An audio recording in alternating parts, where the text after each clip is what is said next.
In a simple pendulum, the period of oscillation T is related to length of the pendulum L as। इसमें हमें relation पूछा है T और L के बीच का। तो इसके ऑप्शन देखते हैं। L by T is equal to constant, L square by T is equal to constant, L by T square is equal to constant, L square by T square is equal to constant। ये question solve करने के लिए हमें time period वाला formula याद होना चाहिए। तो टाइम पीरियड का फॉर्मूला क्या है? T is equal to 2 pi under root L/G। सही है ना? चलो, ये t पाई अंडर रूट L/G हमने लिख लिया। इसको अगर हम दोनों साइड से स्क्वायर कर लेंगे तो ये आ जाएगा T square is equal to 4/L/G। ठीक है, T square is equal to 4 pi ठीक है। और ये हम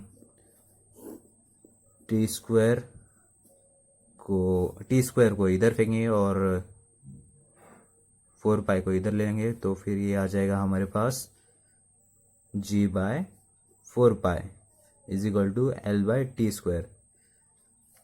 4 पाई क्या है? कांस्टेंट है, G भी कांस्टेंट है। तो हमारा आंसर क्या आ गया? L/T² is equal to constant.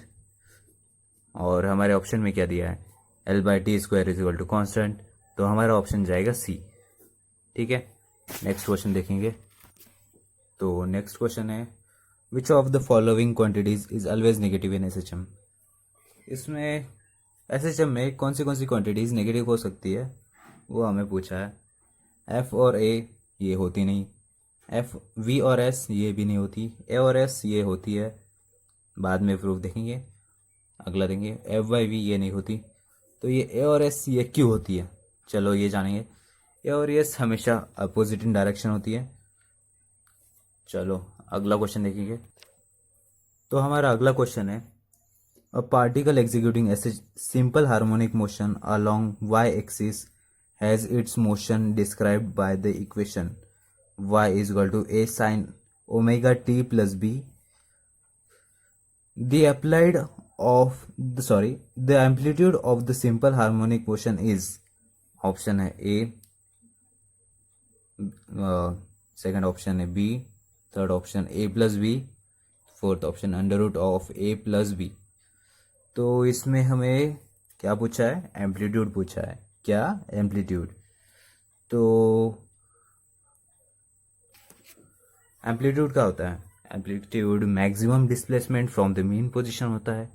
ठीक है, और इसमें हम अपने से यही पूछा है ना एम्पलीट्यूड क्या होता है। तो एम्पलीट्यूड ए, मैक्सिमम डिस्प्लेसमेंट ए है ना, दिख रहा है ना आपको? चलो ऑप्शन में क्या है? ये फर्स्ट ऑप्शन सही जाएगा। ये देखिए उसका सॉल्यूशन ए, फर्स्ट ऑप्शन ये सही जाएगा। इसका रीजन देखेंगे। The amplitude is a maximum displacement from the mean position. ये उसकी डेफिनेशन है, जैसे कि आपको पता चल जाएगा ए उसका एम्पलीट्यूड है। नेक्स्ट क्वेश्चन देखेंगे। Two particles are executing SHM. The equations of their motion are y1 is equal to 10 sin omega t plus pi by 4 and y2 is equal to 5 sin omega t plus under root of 3 pi by 4। ठीक है, what is the ratio of their amplitude. इसमें हमें amplitude का ratio पूछा है। आपको लग रहा होगा इतनी बड़ी इक्वेशन ने कैसे फाइंड करें। तो कुछ नहीं करना, इसमें सिर्फ आपने को एम्पलीट्यूड देखना है। एम्पलीट्यूड आपने इसके पहले वाले क्वेश्चन में क्या देखा था? एम्पलीट्यूड की डेफिनेशन क्या थी? ये देखो ऊपर ही है। The amplitude is a maximum displacement from there mean position. ठीक है, मैक्सिमम डिस्प्लेसमेंट। इसमें एम्पलीट्यूड क्या दिया है? 10, इसमें 5। ऑप्शन देखेंगे 1:1, 2:1, 1:1, नन ऑफ दिस। ठीक है, और एम्पलीट्यूड का रेशियो लेंगे हम 10/5, ये आ जाएगा 2/1। तो 2:1 ये बी ऑप्शन अपना करेक्ट होगा। ये देखिए इसका reason, B option 2:1। There is no effect of phase on amplitude, hence A1/A2 is equal to 10/5 is equal to 2/1। चलो नेक्स्ट क्वेश्चन देखेंगे। Next question, the velocity time diagram of a harmonic oscillator is shown in the adjoining figure. The frequency of oscillation is first option 25 Hz, second option 50 Hz, third option 12.25 Hz, fourth option 33.3 Hz. ये आपने को velocity time diagram दिया हुआ है तो और अपने से फ्रीक्वेंसी पूछा है। क्या पूछा है? फ्रीक्वेंसी पूछा है ना। चलो, और फ्रीक्वेंसी का फॉर्मूला क्या होता है? F is inversely proportional to T, ठीक है। और अपने को टाइम दिया हुआ है, दिया है ना डायग्राम में।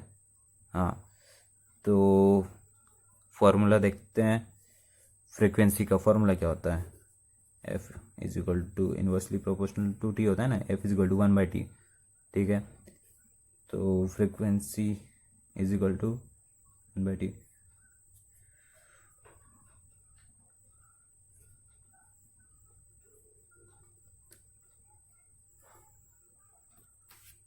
तो इसमें पूछा है कि एक ऑसिलेशन के बाद अपनी फ्रीक्वेंसी क्या होगी। एक ऑसिलेशन का मतलब कहाँ से कहाँ तक? यहाँ से यहाँ तक, ठीक है। और यहाँ पे टाइम कितना दिया हुआ है 0.04। हम ये फॉर्मूला में लिखेंगे 1/0.04, तो ये आ जाएगा 25 हर्ट्ज, ठीक है। तो अपना फर्स्ट ऑप्शन सही होगा। चलो नेक्स्ट क्वेश्चन देखते हैं। ये रहा आपका next question. The ratio of frequencies of two pendulums are 2:3, then their lengths are in ratio. इसमें हमें फ्रीक्वेंसी ही पूछा है, सॉरी फ्रीक्वेंसी दिया हुआ है और इसमें लेंथ पूछा है अपने से। तो ऑप्शन क्या क्या है देखेंगे पहले। √2/3, √3/2, 4/9 और 9/4।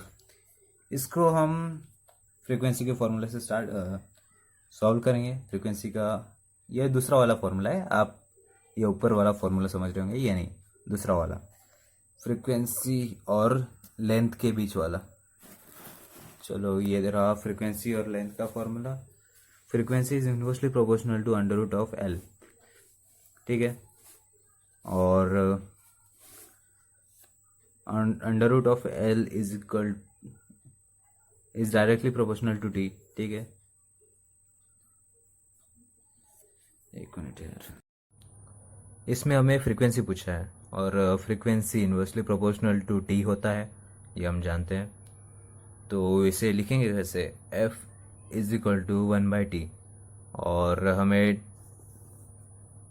टाइम दिया हुआ है 0.04। तो हमने इसमें वैल्यू पुट की 1/0.04 इज इक्वल टू 25 हर्ट्स आया। तो हमारा फर्स्ट ऑप्शन करेक्ट है। चलो नेक्स्ट क्वेश्चन देखते हैं। The ratio of frequencies of two pendulums are 2:3, then their lengths are in ratio. First option √2/3, second option √3/2, third option 4/9, fourth option 9/4। तो हमें ये पता है फ्रीक्वेंसी हमेशा इनवर्सली प्रोपोर्शनल होता है टाइम के। और टाइम पीरियड का फॉर्मूला क्या था? ये देखिए, T is equal to 2π√L/G था ना, था कि नहीं? चलो, तो फ्रीक्वेंसी तो इनवर्सली प्रोपोर्शनल टू T हो गया। और हमें पूछा क्या है? लेंथ पूछा है। हम इससे लेंथ थोड़ी ना निकाल सकते हैं। निकाल सकते हैं कि नहीं निकाल सकते हैं? निकाल सकते हैं भाई, ज़रूर निकाल सकते हैं। ये देखिए, T is directly proportional to √L है कि नहीं? तो हम इसे T की जगह रख सकते हैं कि नहीं? चलो रख दीजिए फिर। N is directly proportional to √L। ये देखिए, हमने इधर वही किया है। तो इसमें आगे वैल्यूज़ पुट करते हैं। N1/N2 is equal to L2/L1 under root of L2/L1 सही है ना। तो ये आ गया, इसको हम ये दोनों साइड से स्क्वायर कर लेते हैं, तो ये आ जाएगा L2/L1 is equal to N1² तो L2/L1 इज इक्वल टू, ये वैल्यूज पुट की, फ्रीक्वेंसी कितनी दी हुई है अपने, ये देखो N1 कितनी है 2 है, N2 कितनी है 3 है, तो यहाँ पे N1² है ना, तो ये 2 का स्क्वायर और ये N2 3 का स्क्वायर, तो L2/L1 इज इक्वल टू 4/9, तो ये आ गया L1/L2 इज इक्वल टू 9/4। अपना कौन सा आंसर है, फोर्थ ऑप्शन, ठीक है ना। तो चलो नेक्स्ट क्वेश्चन देखते हैं। A body oscillates with SHM according to the equation x is equal to 5 cos and 2 pi t plus pi/4 in SI unit. Its instantaneous displacement at t is equal to 1 second is, first option under root of 2/5 meter, B option 1/√3 meter, C option 5/√2 meter, D option 1/2 meter। इस question में हमें क्या पूछा है, instantaneous displacement पूछा है, ठीक है। इंस्टेंटेनियस डिस्प्लेसमेंट कैसे निकाले, पहले ये इक्वेशन लिख लेते हैं। इक्वेशन क्या दी हुई है, x is equal to 5 cos 2 pi t plus pi/4, और ये किसी इंस्टेंट पे दिया, t1 is equal to 1 second, ये हमें किसी इंस्टेंट पे टाइम दिया हुआ है, तो ये 1 सेकेंड इसमें पुट कर देते हैं इक्वेशन में।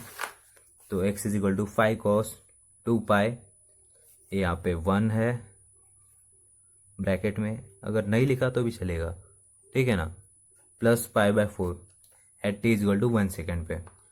Since cos 360 plus theta is equal to cos theta, ये हम जानते हैं, और ये आपने ट्रिगोनोमेट्रिक रेशियोज में पढ़ा होगा, ट्रिगोनोमेट्री चैप्टर पे आपने पढ़ा होगा। अगर नहीं पढ़ा तो हम इसकी चर्चा बाद में करेंगे, आगे बढ़ेंगे हम। x is equal to 5 cos, ये cos 360 plus theta is equal to cos theta होता है ना, तो हमने इसकी जगह पे cos थीटा रख दिया डायरेक्ट, तो थीटा क्या है pi/4 आ गया। तो x is equal to cos pi/4 क्या होता है, जल्दी बताइए, क्या हुआ नहीं पता, तो चलिए हम बताते हैं। cos pi/4, ये इसको अगर डिग्री में लिखना है तो कैसे लिखेंगे, चलो हम ये इधर बताते हैं। ये pi/4, इसको मल्टीप्लाई कीजिए 180/π से, ये पाई से पाई कट जाएगा, और ये इसको डिवाइड किया तो फिर ये आ जाएगा 45, मतलब 45 डिग्री। cos 45 कितना होता है, अंडर रूट ऑफ 1/√2, ठीक है। इसको अगर हम x is equal to 5 into 1/√2 आ गया, और हम इसको वैसे ही रख देते हैं। पहले ऑप्शन देखते हैं ऑप्शन में आया कि नहीं है। First option √2/g, second option 1/√3, third option 5/√2। अरे ये क्या, अपना आंसर तो आ गया, तो चलो टिक कर देते हैं 5/√2। तो आगे बढ़ेंगे, नेक्स्ट क्वेश्चन।